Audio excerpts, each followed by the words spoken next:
Boa noite, gente. Tudo bem com vocês? Hoje é domingo, dia 28, né? É isso? Eu acho que é isso, dia 28 de setembro. O mês acabou. Faltam 2 dias para acabar o mês. Espero que todos tenham tido um bom domingo. De muita paz, muita luz. Ai, perdão, gente, eu tô muito cansada. Hoje eu tô cansada, que eu acordei 3 da manhã, não dormi mais. Aí trabalhei na cirurgia espiritual. Aí a gente cheguei em casa, era meio-dia mais ou menos. E roxa de fome, morrendo de sono. Aí consegui tirar um cochilo, mas mesmo assim ainda tô bem cansada. Estamos realmente agora chegando na reta final. Faltam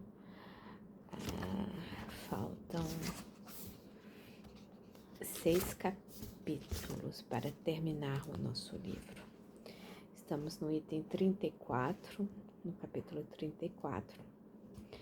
Então, o anterior foi perdão e auto-perdão. Não, perdão, gente. Desculpa, 35. Tô doida, tô falando. Tô falando que eu tô maluca, então faltam 5 capítulos. Essa semana a gente acaba o livro. Vamos embora, que vocês ainda não me mandaram mensagem falando qual livro vocês querem estudar na sequência. Eu dei aqui várias opções, ó, tem Sempre Melhor, Jesus no Lar, Agenda Cristã, Boa Nova, Ajuda-te e o Céu te ajudará. Eu acho que eu tenho mais algum em algum canto, tá? Então, vamos lá. Tem esse pequenininho aqui, que é do José Carlos de Lucas também. São pequenas lições de uma página e meia, máximo 2. Aqui tem o Boa Nova, que é um pouquinho mais complicado, mas que é muito legal também. Tem a Agenda Cristã. O Boa Nova, ó, é Chico, por Humberto de Campos. Agenda Cristã é Chico, pelo Espírito André Luiz. Jesus no Lar, que é Chico, pelo Espírito Neio Lúcio. E Sempre Melhor, que é do José Carlos de Luca, tá? Então, assim, os do José Carlos de Luca, obviamente, são mais fáceis pra mim, né? que eu não sou tudo isso, não. Eu sou bem, como diria meu pai, primária ainda. Tô engatinhando, gente, eu não sei quase nada ainda. Eu tenho um outro livro ali, depois eu pego. Amanhã eu pego pra mostrar pra vocês. Ai, gente, perdão. É muito sono, tá bom? Então, da última, Jesus pediu pra gente nos despir de nossa alma, né? Despir sua alma, nos despirmos de nossa alma. Aqui, tanto é que ele fez referência, ó Deus, tem piedade de mim, que sou pecador. Essa parte é que a gente tira realmente aquela carapaça, né, que a gente usa, aquela máscara que a gente usa, né, e admite que nós cometemos enganos, né, que nós somos falhos, e mesmo assim nós pedimos que Deus nos auxilie, e mesmo assim Ele nos auxilia, porque Deus é nosso Pai, Ele quer o quê? Ele quer nosso progresso, a nossa melhora, então Ele nunca vai nos negar, nos estender a mão, independente de sermos falhos ou não, tá bom? Agora gostei desse título, é o capítulo 35, né? Corra para mim. Eu afirmo a vocês, então, que o grande amor que ela mostrou provou que os seus muitos pecados já foram perdoados. Mas onde pouco é perdoado, pouco amor é mostrado. Está lá em Lucas, versículo 7, item 47. Vamos ver do que ele está falando aqui, né? Esse foi um dia inesquecível para mim. Eu estava na casa de Simão, pertencente ao grupo dos fariseus, os quais não me viam com bons olhos. Essa passagem tá... tem aqui, ó. Grupo de religiosos... é a explicação de fariseus, que é um grupo de religiosos judaicos, rigorosos, observadores das escrituras, tá bom? Que eram os fariseus, eram aqueles bem, né, ortodoxos, né, praticamente. Eu havia sido convidado para um jantar, mas não me sentia acolhido no ambiente. Ao chegar no local, meu anfitrião sequer me recebeu. Tampouco ordenou que me trouxessem água para lavar as mãos e os pés, como era costume na época. Eu estava totalmente deslocado na reunião, sentia-me hostilizado e vigiado. Estava certo de que desejavam me pegar em alguma contradição em relação às escrituras que eles seguiam ao pé da letra. Em meio à recepção nada calorosa, uma conhecida mulher, vou recomeçar. Em meio à recepção nada calorosa, uma conhecida mulher, tida como pecadora, irrompeu de forma inesperada na sala de jantar e, correndo, ajoelhou-se diante de mim, para o espanto dos presentes. Visivelmente emocionada, ela começou a derramar suas lágrimas sobre os meus pés, lavando-os afetuosamente, e passou depois a enxugá-los delicadamente com seus cabelos. Essa passagem é bonita, né? Eu me enterneci com tamanho carinho e afeto, especialmente porque, vindo de uma mulher que estava perdida e havia se encontrado, que se condenava por seus erros e que havia experimentado o perdão de Deus, que buscava satisfazer as paixões nas águas salinas do mar e que acabou encontrando o amor nas águas cristalinas dos seus sentimentos nobres. Até então, eu jamais tinha presenciado tamanha transformação em alguém que tivesse se aproximado de mim. Voltando àquela noite, os fariseus esperavam que eu prontamente rejeitasse a aproximação daquela mulher impura, pois, na visão deles, se fosse um profeta verdadeiro, jamais permitiria ser tocado por ela. Mas como eu poderia recusar um toque fraterno de uma irmã que havia sofrido tanto na vida, que tantas vezes tinha sido procurada à noite em seu leito pelos mesmos homens que à luz do dia repudiavam? Ora, eu não poderia agir com falso moralismo, principalmente porque aquela mulher transformara sua vida à luz da mensagem de amor que vim trazer ao mundo. Eu não vim trazer castigos, condenações e culpas. Eu vim chamar os caídos a se levantarem, os doentes a se curarem. Vim abrir as portas do reino de Deus aos arrependidos e aos que desejam viver centrados no amor, na fraternidade e no perdão. A querida irmã me lavou os pés. A querida irmã que me lavou os pés não era religiosa, mas havia aceitado o meu convite de renovação da sua vida pelo amor. Já os meus irmãos fariseus tinham a religião apenas nos lábios, utilizando-a para condenar os outros esquecidos, porém, dos próprios tropeços e de suas fragilidades. A primeira foi perdoada porque amou. Os segundos não receberam perdão porque estavam presos a seus egos. Eu vim para os que se sentem afastados de Deus, para aqueles que desejam vida nova e ainda não encontraram uma porta por onde entrar e pela qual possam ser recebidos de braços abertos. Eu vim para os perdidos, porque eu sou o caminho. Eu vim para os desiludidos, porque eu sou a verdade. Eu vim para os que se sentem mortos, porque eu sou a vida. Eu estou aqui, esperando você correr para mim. Ai, lindo esse capítulo, gente, amei. Amei esse capítulo, é um pouquinho mais longo, mas ele é muito lindo. A gente bem sabe que os fariseus, né, na realidade todos os religiosos lá, judeus, né, sempre tentavam pregar peças a Jesus, né, para que ele caia em contradição, para, entre aspas, de querer desmascarar. Eles sempre queriam desmascarar o Jesus, né, falando que ele não era nada demais, não era aquilo tudo que ele fala, que diziam que ele era, né.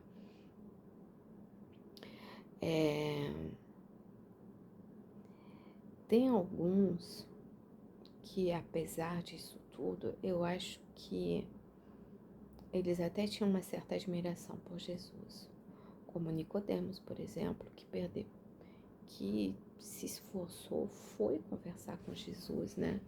Teve aquela conversa bem enriquecedora, falando, né, que quando Jesus diz que não entrará no reino dos céus a não ser nascendo de novo, né? Essa passagem é muito bonita também, esse diálogo com Nicodemos. Eu acho ele muito sensível. Sensível não é a palavra, mas ele é.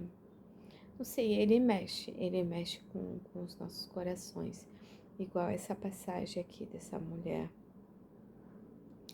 que banha os pés de Jesus, enxuga os pés de Jesus com seus cabelos, numa humildade, num gesto de amor, de carinho, de entendimento, que os fariseus até então não tinham, né? Até hoje, assim, a gente sabe que muitos sacerdotes, vamos usar essa palavra para generalizar, ainda não entenderam, né? Vale lembrar, né, que naquela época a mulher não valia nada, né?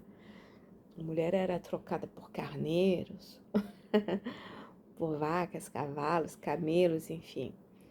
A mulher não tinha muito valor, né? E se fosse uma mulher de vida fácil, pior ainda, né? E Jesus, em diversos momentos, a gente vê que ele resgata as mulheres, né? A Maria Madalena, tem a mulher adúltera, tem aquela mulher que sangrava direto. Enfim, são várias mulheres ao longo desses anos que Jesus esteve pregando, que se salvaram, né, com sua fé, né? Joana de Cusa, que era uma seguidora fervorosa de Jesus, que veio. Joana de Cusa, para quem não sabe, umas encarnações anteriores de Joana de Ângeles, né? Veio a ser Joana de Ângeles na última encarnação. E então, assim, ele sempre deu um espaço especial para as mulheres. No caso da mulher adúltera,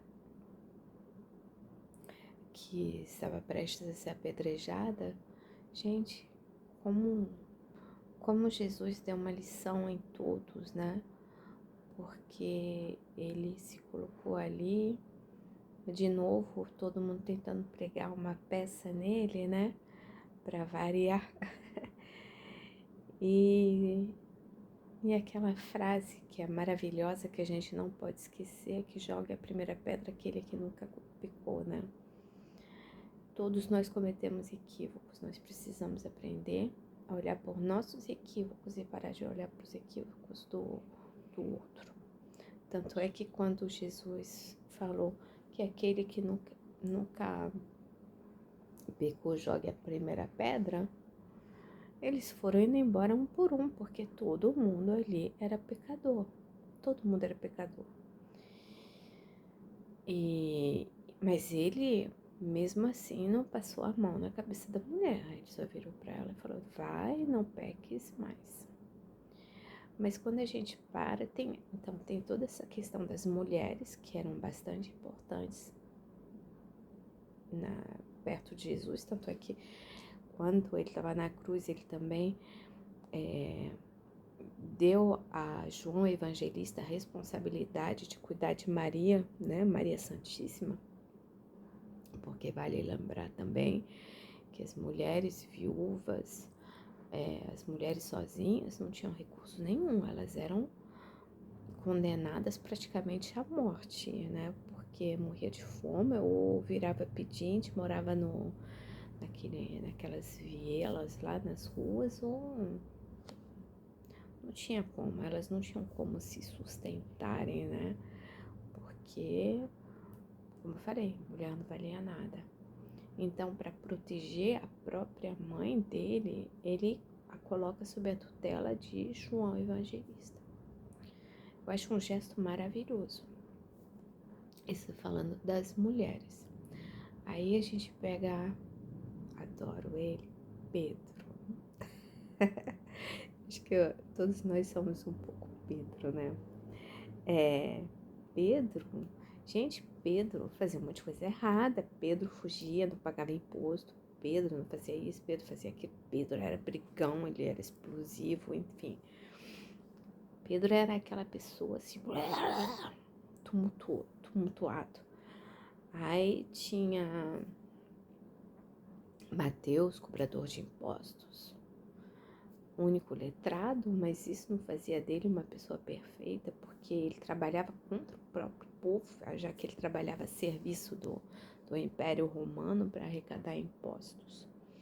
E ele era bem quisto pelos romanos, né, que ele era um excelente cobrador, né, e então assim, aí tem Tomé que era outro também difícil, enfim, cada um tinha uns defeitinhos assim bem complicadinhos, né? Mas isso nunca impediu Jesus de abraçá-los. Jesus, durante todo esse tempo que ele ficou, conosco, esses 3 anos que ele viajou pregando, né? Ele acolheu e abraçou os demonidos, os desamparados, os pobres de espírito, né? No sentido, né? Os humildes, os enfermos. Ele passava horas cuidando das pessoas, fazendo os milagres, as curas, né? E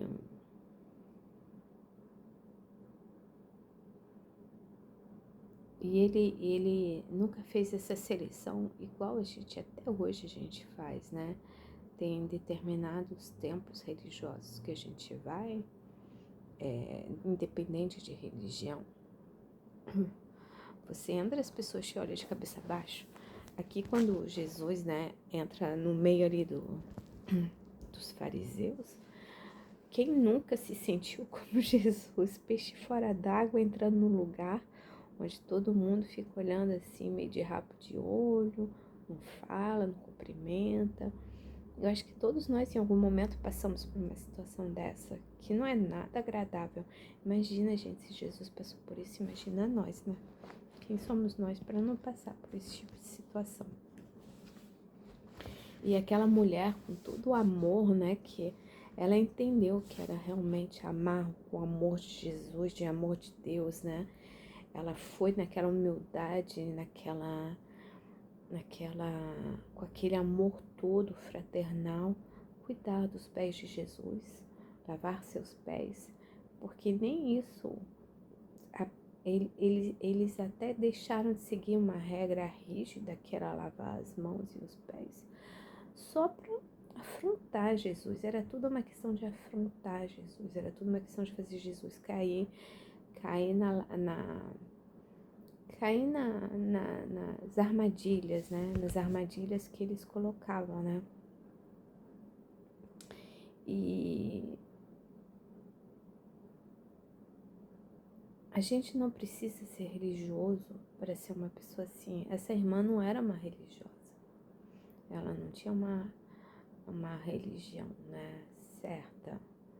Mas ela tinha Deus dentro do coração. Ela tinha Deus dentro do seu coração. Ela conseguiu se superar, ela conseguiu mudar, ela conseguiu evoluir, ela conseguiu sair daquele caminho que ela estava. Isso me lembra uma história do Chico, né? Todo mundo deve conhecer essa historinha, mas eu vou contar de novo, gente. Deixa eu me ajeitar aqui, que eu tô cada vez...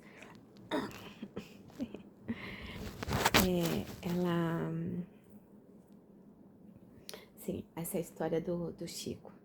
Então, o Chico tava lá, né, Uberaba, e aí chegou tinha um morador de rua, né, que tava ferido, eu acho. Tava ferido, né?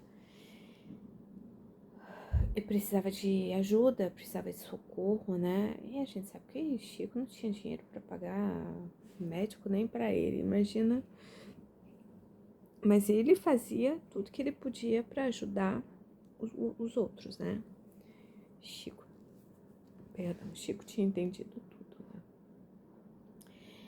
E ele foi pedir ajuda para lá e para cá e ninguém quis ajudar, porque era morador de rua, né? Aquela coisa, aquele preconceito, né, que as pessoas têm. Aí pessoal, aí se espalhou, né, o boato que o Chico estava precisando de ajuda para cuidar daquele irmão, até porque ele também não tinha tempo. O Chico ele trabalhava, né, para se manter financeiramente, mas ele trabalhava no centro espírita e à noite ele ainda psicografava. Então o Chico não tinha muito tempo para determinadas coisas, né? O tempo dele livre era ínfimo, né? A gente reclama quando a gente tem 5 horas livres por dia, a gente fala que tá cansado, que não é suficiente, né? Imagina Chico, que não tinha tempo livre nem de noite, ele escrevia à noite, enfim. E aí caiu aos ouvidos de quem? De prostitutas.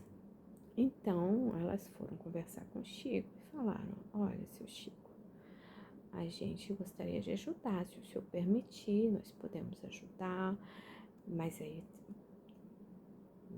visto a nossa condição, a gente não sabe se o senhor vai aceitar a nossa ajuda, enfim. Chico, claro, minhas irmãs, podem entrar, podem ajudar o irmão. Aí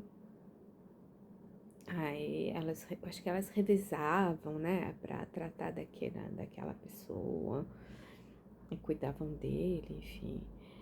E eu não sei se foram umas 2, 3 prostitutas, né, e que ajudaram lá e ficavam se revisando, aí fazia comida,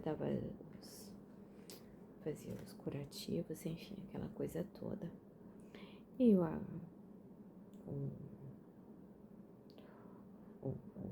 ele se recuperou, né? O homem se recuperou. E elas mudaram de cidade. Por quê? Porque o fato de estar ajudando aquele irmão, estar ali naquele ambiente, né? De amor, aquele ambiente de caridade, aquele ambiente altamente iluminado, vamos dizer assim, elas resolveram sair daquela vida, fazer outra coisa das vidas delas. Então, é o caso dessa mulher aqui, que banhou os pés de Jesus. Ela é uma dessas também. Então, assim, a gente tem mania de olhar para uma pessoa e falar: essa pessoa aí não tem mais jeito. Não somos nós que decidimos se a pessoa tem mais jeito ou não. Primeiro, a gente não tem que opinar na vida alheia. Segundo, se a pessoa ainda tem jeito ou não, quem sabe é Deus, primeiro. Aí tem Jesus que sabe, Maria Santíssima, os bons espíritos, que ainda estão ali insistindo, né? E a pessoa, às vezes, desperta, igual essas irmãs, igual Paulo, enfim, vários irmãos despertaram, até o Santo Agostinho. Santo Agostinho era da pá virada, gente. Ele era um cão chupando manga. Ele fazia muita besteira. Ele era doidão. Ele tinha uma vida assim. Uh, uma vida louca. Era vivendo a vida louca. Até que ele despertou. Olha aqui em Santo Agostinho hoje. Santo Agostinho nos deixou aquela mensagem maravilhosa que é: quando você for dormir à noite, faça a tua listinha das coisas boas que você fez, das coisas ruins. Vamos fazer a lista, vamos fazer o resumozinho e ver o que a gente pode melhorar, né? Foi Santo Agostinho que fez. O legado de Santo Agostinho é imenso, gente. Então, assim, e ele era...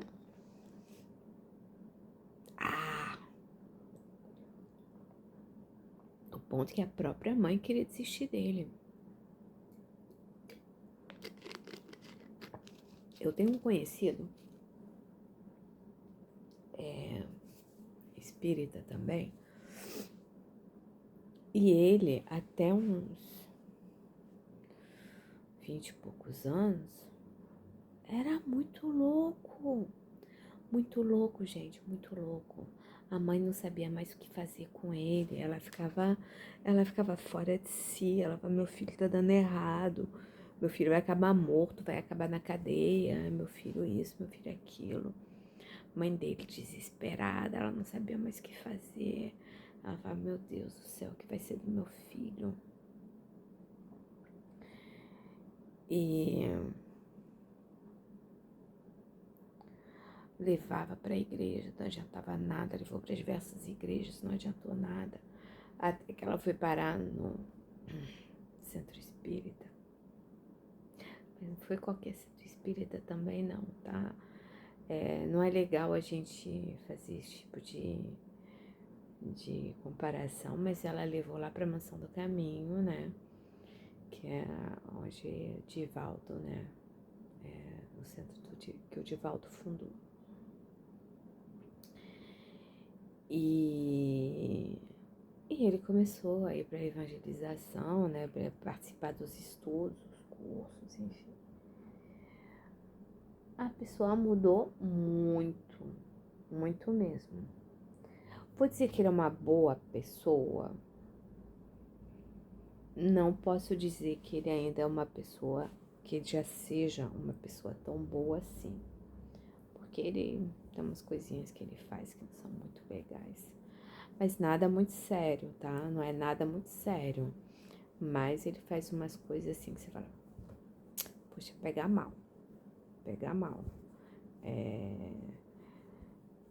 A gente já convidou ele algumas vezes para fazer palestra lá na casa e ele conta mentiras porque ele não quer.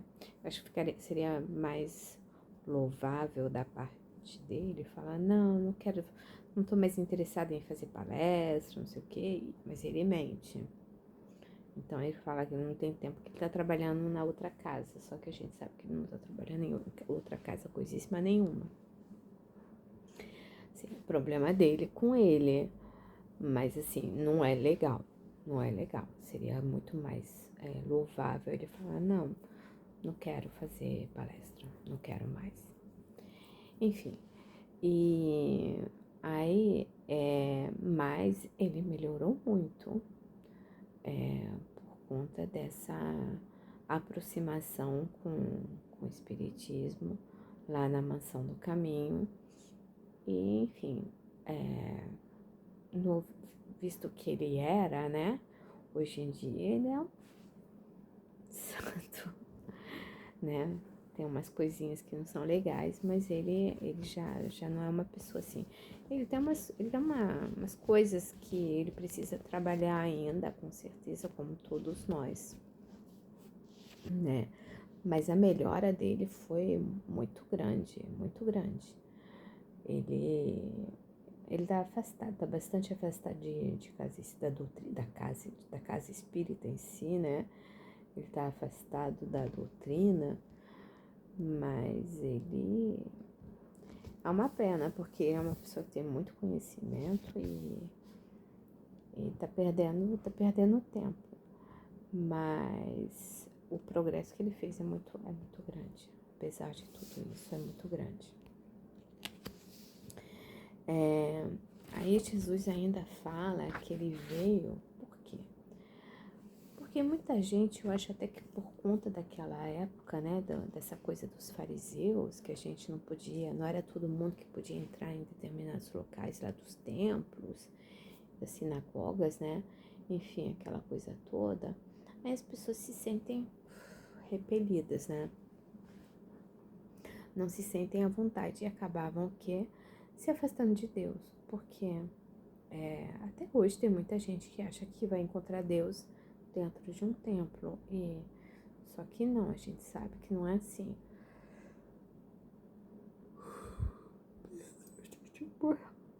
Então,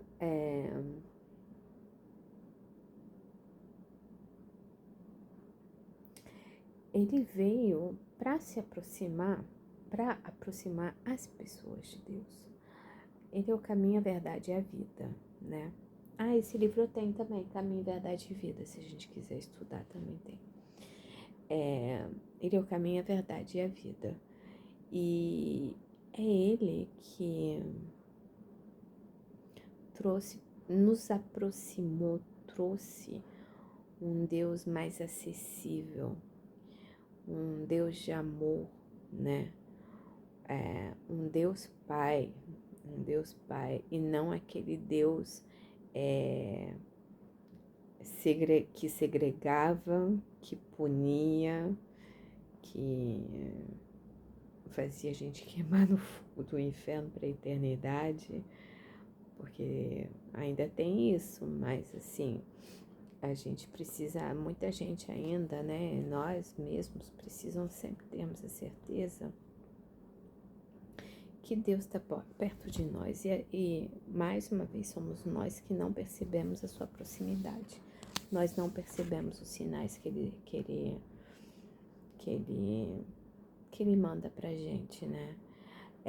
Jesus veio trazer aquelas pessoas que estavam desviadas, né? Por isso que ele fala que ele é o caminho, as pessoas que estavam desiludidas, né? Tristes, né? Sem esperança, né? Que ele é a verdade. E aqueles que se sentem mortos, né? Que aí são aquelas pessoas que já chegaram no fundo do poço, ele é a vida. Então, assim, ele é o caminho, a verdade e a vida. E nós precisamos nos agarrarmos a isso, corrermos atrás de Jesus, corrermos na sua direção, para nos encontrarmos com ele, para renovar as nossas fés. A gente não pode deixar a peteca cair em relação à nossa fé. De vez em quando a gente deixa cair, porque acontece alguma coisa. Mas assim, não sei vocês, quando acontece alguma turbulência na minha vida muito forte, a minha fé continua intacta, mas eu fico tipo anestesiada. Então eu fico assim, eu não culpo Deus, né? Eu não fico praguejando. Minha fé continua, é inabalável, eu acredito, eu tenho fé nos bons espíritos, em Jesus, em Deus, em Maria Santíssima, enfim, tenho a certeza que eles cuidam de nós com maior carinho e amor, mas eu fico assim, apática, e eu me deixo levar aí eu vou pro caminho da desesperança, né? Mas sem entrar em desespero, eu fico desnorteada e eu não consigo nessas horas, que é errado, eu não consigo fazer uma prece. Eu tento, eu não consigo, porque eu fico tão que eu me perco, mas eu sei ao mesmo tempo que eu tenho que confiar, eu sei que eu não estou desamparada, mas eu fraquejo de uma determinada maneira. Então, é muito estranho o que eu tô falando, não sei se dá pra entender direito, mas assim, eu sou estranha de qualquer maneira. Isso aí não é novidade pra ninguém. Mas é mais ou menos isso que eu sinto. Eu sinto, assim, a minha fé tá lá. Eu creio que tem Jesus, que tem Deus, que tem toda essa equipe espiritual ao meu redor, me ajudando, me dando sustentação, me apoiando, me amparando. Mas Kelly, não consigo dar aquele passo que eu fico muito desnorteada.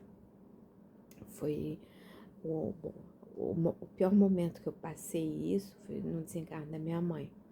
Fiquei 6 meses de luto. Que chegou um determinado momento, eu sabia que aquela tristeza não era nem mais minha. Não era nem mais minha.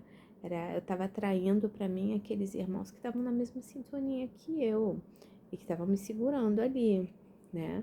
Estavam me segurando ali apática, triste, melancólica, chorona. E aí parou o dia que eu falei, chega. Que eu despertei, porque eu entrei nessa vibração. O que aconteceu? Primeiro foi a relação da filha com a espírita. Então a filha se sentiu culpada, que eu me sentia culpada de ter deixado ela ter alta no hospital, enfim. Eu me senti até egoísta, né? Porque minha mãe teve alta no dia do meu aniversário e ela desencarnou no dia seguinte. Então até me senti egoísta, né? De ter que querer minha mãe comigo no meu aniversário em casa. E aí a gente sabe que tudo tem seu tempo, tá tudo certo. Mas enfim. Então teve essa cabeça da filha funcionando dessa maneira. E a espírita falando que era assim mesmo, que tinha que ser, e que não sei o que, papapá, enfim. Então começou essa coisa. Aí eu já não tava já com a cabeça no lugar. Aí chegaram as influências externas, aí as pessoas. Mas você não é espírita? Mas não sei o que, mas não sei o que lá mais. Espíritas até falando isso pra mim. Mas você é espírita, você tem que saber que a vida continua. Tudo bem, a vida continua, mas foi minha mãe que desencarnou. Então, assim, aí eu comecei a entrar num círculo vicioso de pensamento, de guerra interna, e que gerou o que pra cima de mim? Obsessão. Não tem outra palavra, porque eu entrei numa vibração muito baixa e com certeza estava cheio de amiguinhos obsessores ao meu redor. Eu estava fumando quase 3 maços de cigarro por dia, eu só fazia isso. E nada me fazia me despertar, até que 6 meses, dia por dia, 6 meses, ela desenganou 8 de setembro, dia 8 de março, eu parei e falei, agora chega. E eu despertei, eu voltei. Então, acontece com todos nós. Então, a gente não pode esquecer que Jesus é o caminho, a verdade e a vida. Nesses momentos, a gente tem que lembrar que Jesus não nos desampara. A gente não pode cair nas armadilhas nas armadilhas tanto das pessoas encarnadas quanto dos desencarnados, igual eu caí. É que eu caí na armadilha, né? Nem nas nossas próprias armadilhas. Eu comecei a armadilha na qual eu caí. A culpa foi minha. A culpa foi toda minha. Mas, e eu me deixei levar a um ponto que eu cheguei a ficar obsidiada. E eu tenho plena consciência disso. Eu saí da obsessão sozinha, porque eu não pedi nada pra ninguém. Eu não falava com ninguém. Eu estava afastada de tudo e de todo mundo. E eu sei que foi no dia 8 de setembro, que é o dia do aniversário do meu irmão. Aquele dia ele não estava em casa. E eu surtei sozinha dentro de casa. E eu falei, agora chega. Deu. Parou. E aí eu voltei a viver. Eu voltei a respirar. Voltei a ser a Kelly com a cabeça no lugar. Então, assim, a gente tem que prestar muita atenção nas armadilhas que nós mesmos criamos para nós. Então, assim, vamos embora, gente, vamos com fé, vamos caminhando. Andar com fé eu vou, que a fé não costuma falhar. Vamos nessa, né, gente? Então, por hoje é só, que eu já falei demais, já passei dos 40 minutos. E eu me lembrei agora que eu não fiz a oração de início, pra variar. Isso demais, gente, não adianta. Eu não fiz, né? Acho que não. Eu tô muito doida hoje, tô muito cansada, gente. Então é isso. Então agora vamos fazer a nossa prece de encerramento. Não fiz do início, vamos fazer de encerramento, né? Deus Pai Todo-Poderoso, querido irmão e mestre Jesus, doce Mãe Maria, espíritos e mentores espirituais aqui presentes, agradecemos todo o auxílio, a presença de vocês junto a nós, para esse momento de leitura, de reaproximação com Jesus. Agradeço também ao Dr. Bezerra de Menezes, que sempre está presente na minha vida, me ajudando, me guiando, me suportando, e que todos nós possamos nos beneficiarmos de todo o amor da espiritualidade tão querida que nos rodeia. Que nossos irmãos franciscanos possam nos auxiliar nesta noite, fazendo a higienização de nossos lares, abençoando e amparando todos que se encontram debaixo dos nossos tetos, que possamos receber do alto todas aquelas pétalas de luzes, de amor, de cura, de energia, de bem-estar, que nos são sempre, com as quais sempre nos banham em momentos tão especiais, em momentos de conexão com a espiritualidade amiga. Agradeço mais uma vez a oportunidade de termos esse livro tão bonito para ler, nos aproximando sempre de nosso mestre, nosso modelo, nosso guia, médico dos médicos, aquele que precisamos seguir e copiar os seus feitos, pisarmos nas suas pegadas, seguirmos os seus passos. Pai nosso que estais nos céus, santificado seja o vosso nome. Venha a nós o vosso reino. Seja feita a vossa vontade, assim na terra como no céu. O pão nosso de cada dia nos dai hoje. Perdoai-nos as nossas ofensas, assim como nós perdoamos a quem nos tem ofendido. E não nos deixeis cair na tentação, mas livrai-nos do mal. Ave Maria, cheia de graça, o Senhor é convosco. Bendita sois vós entre as mulheres, bendito é o fruto do vosso ventre, Jesus. Santa Maria, Mãe de Jesus, rogai por nós, pecadores, agora e na hora de nossa morte. Que assim seja. Graças a Deus. Graças a Deus. Olha, gente, coisa linda. Vambora, vamos seguir os passos do nosso mestre. Que todos nós, que quem for assistir à noite, possa ter uma boa noite de sono.